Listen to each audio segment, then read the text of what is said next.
The lights shimmered as a young woman stepped onto the stage, not knowing she was about to change the history of laughter forever. Her smile, dazzling yet deeply human, would soon echo in living rooms across the world. But before that moment, before the fame, the records, the groundbreaking achievements, there was a girl whose life was shaped more by shadows than spotlights. Lucille Ball wasn't born into greatness.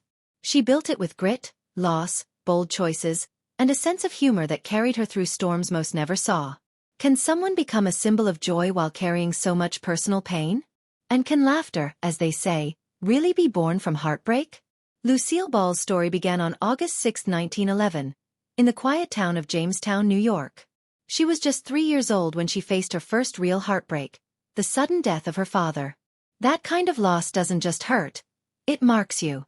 For Lucille, it sparked a sense of instability that stayed with her for years. Her childhood, while filled with moments of warmth from her mother and close family, was often shadowed by uncertainty.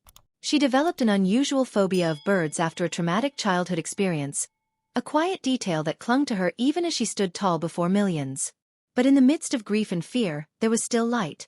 A mother who believed in her, a cousin named Cleo who would one day help her produce her own shows, and a dream that took root in her heart the moment she laid eyes on a vaudeville performance. That dream only grew louder with time. At 12, she got her first real taste of the stage when her stepfather encouraged her to audition for a chorus line. The moment the applause hit her ears, something clicked. It wasn't just about being seen, it was about being understood. That feeling became her fuel. But dreams rarely come easy. Lucille's road was paved with rejection and doubt. When she attended drama school in New York, her instructors told her she simply didn't have it. She was too quiet, too shy, too awkward. They didn't see the fire behind those eyes. Then came a bout of rheumatic fever that paused everything for 2 years, a brutal setback for anyone chasing the spotlight. But Lucille wasn't the kind to sit still for long. She took on modeling gigs, often seen posing for advertisements while scraping together rent money. Eventually, Hollywood came calling, but the roles were small, the recognition fleeting. She became known as the Queen of B-movies, a title that carried a strange mix of insult and persistence. Still, she shared the screen with legends, the Three Stooges, Fred Astaire, the Marx Brothers, but none of it brought the breakthrough she craved. Her life then was a montage of almosts, not quites, and endless auditions. Yet even in the background, she absorbed everything: timing, rhythm, relationships, and built something no acting class could have taught her: character. Everything changed in 1940 when she met Desi Arnaz on the set of the musical Too Many Girls. He was magnetic, charming, and entirely different from anyone she had known. Their whirlwind romance turned into marriage the same year, fusing their personal and professional lives in ways neither of them fully anticipated. Their love was fiery, complex, and often fragile. But together, they created something no one saw coming. By 1948, Lucille made a bold move to radio, landing a role on My Favorite Husband. The show's popularity caught the attention of CBS, who wanted to turn it into a television series. Lucille agreed, but only if Desi could play her husband. It was a risky demand in an era when networks hesitated to show interracial couples on screen, even if they were married in real life. But Lucille didn't back down. The pair tested their concept in a live stage tour, winning over audiences and eventually securing a green light for the series. That's how I Love Lucy was born in 1951, and with it, television as we know it was changed forever. I Love Lucy wasn't just a hit. It was a cultural eruption. Week after week, audiences tuned in not just for laughs, but for connection. Lucille's comedic timing, physical humor, and undeniable chemistry with Desi made her a household name. She wasn't just acting, she was redefining what women could be on television: funny, strong, flawed, brilliant.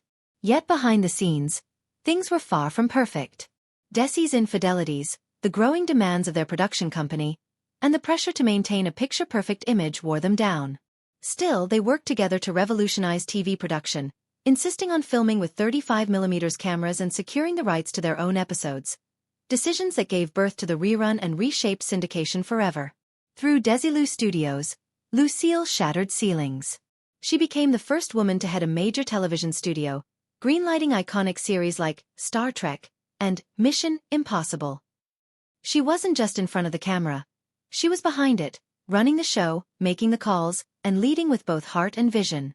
But just as her career hit new highs, old wounds reopened. In the midst of the Red Scare, her name appeared on a voter registration card from 1936 identifying her as a communist. It was something she'd done to appease her grandfather, a man with strong political opinions, not a reflection of her own beliefs. Still, the accusations stung. She was investigated, questioned, and labeled a dangerous thing in those times. Though she was cleared, the suspicion lingered like smoke in the room. Even with the chaos surrounding her, Lucille pressed on.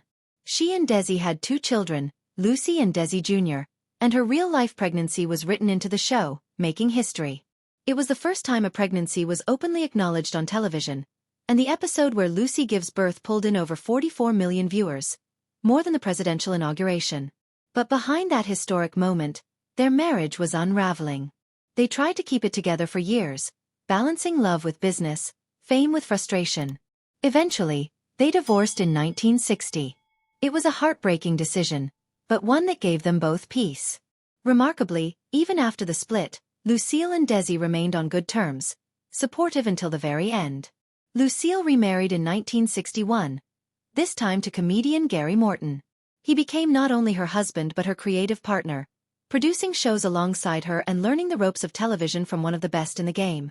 In the years that followed, Lucille continued to evolve. She starred in The Lucy Show, Here's Lucy, and family-friendly films that showed off her enduring charisma. She welcomed younger talent, including Carol Burnett, and never hesitated to lift others up the way she once wished someone had done for her. But time has a way of catching up, even with legends.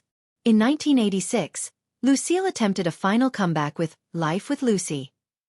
The concept was heartfelt, an older widow working in a hardware store, still full of spunk. It should have worked. But the audience didn't respond, and the critics were brutal. Only 8 episodes aired before the show was cancelled. For someone who had given so much to television, this failure hit hard. It wasn't just a professional setback. It felt like a goodbye she hadn't agreed to. Still, she faced it with dignity, even as it left her heart quietly aching. By 1989, Lucille had stepped away from the spotlight. Her final public appearance at the Academy Awards that year, alongside Bob Hope, drew a long, emotional standing ovation. Viewers didn't just see a star, they saw a pioneer, a survivor, someone who had walked through fire and still managed to laugh. But behind the applause, close friends noticed her frailty. Years of illness and unrelenting pressure had taken a toll. At home, she lived a quieter life with Gary, surrounded by memories, letters, and laughter that once filled sound stages. Perhaps the most touching moment in her later years came not on stage or screen, but in a private phone call. Just days before Desi's death, Lucille called him. Their daughter Lucy Arnaz later recounted how her mother, on the verge of tears, softly repeated the words, "I love you," over and over. No bitterness, no regrets, just love. For all their ups and downs, that call was a testament to something real, something lasting. It was a reminder that behind the legend were 2 people who had built something beautiful, even if it didn't last forever. When Lucille passed away on April 26, 1989, the world mourned not just the loss of a comedian but the end of an era. Her ashes were first placed at Forest Lawn Cemetery, then later moved to Jamestown, beside her mother and eventually her brother. It felt right, a return home, a quiet tribute to where it all began. Her story had come full circle. Lucille Ball once said, "I'd rather regret the things I've done than the things I haven't done." And she lived exactly that way. She took risks, made mistakes, loved deeply, and laughed louder than most. Her influence didn't stop at comedy. It changed how women saw themselves on screen, how studios were run, and how stories were told. Even now, her presence lingers in every rerun, every punchline, every sitcom that dares to be brave and honest. So, did Lucille Ball get the ending she deserved? Maybe not in the ratings or the reviews. But in the hearts of millions, she remains immortal. A woman who turned pain into laughter and silence into applause. Her story reminds us that even when the lights fade and the cameras stop rolling, true impact endures. If you felt moved by Lucille Ball's remarkable story, by her courage, her charm, and the quiet strength that carried her through so much, make sure to like this video and subscribe to the channel. There are many more untold stories like this one, and your support helps keep these legacies alive.